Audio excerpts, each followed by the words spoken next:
పూర్వీకులు చెప్పిన పారిపోయి ఆడు ఎక్కిన దగ్గర నుంచి ఫోటోలు కాసే చూస్తుంటాడు, అక్షంతలు వేయరు. అవునా కదా? అలాగే మనం కనీసం కొంతమందిని పుణ్య దంపతులను పిలుచుకోవాలరా. వాళ్ళు ఎవరు? ఓం శ్రీ లక్ష్మీనారాయణాభ్యో నమః. లక్ష్మీనారాయణ రమ్మంటున్నాం, మనం వ్రతం చేయడానికి కూర్చున్నాం.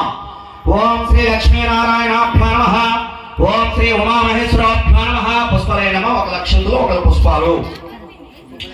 ఓం వాణీ హిరణ్యగర్భాభ్యో నమః. ఓం శ్రీ శశిపురంధ్రాభ్యో నమః. ఓం అరుంధతి వశిష్టాభ్యో నమః. మనం పెళ్ళైనప్పుడు అరుంధతి దేవం చూపిస్తారు కదా, అరుంధతి వశిష్టాభ్యో నమః. మన రాముల వారి కులగురు ఎవరు? వశిష్ఠు వారు. అసలు మానవ జన్మ ఎత్తిన ప్రతి ఒక్కరు కూడా వశిష్ఠు వారికి రుణపడి ఉన్నట్టు. ఆయన పాదాల కరిగి మనం నెత్తి మీద నీళ్ళు చల్లుకున్నా ధన్యం తీరదు.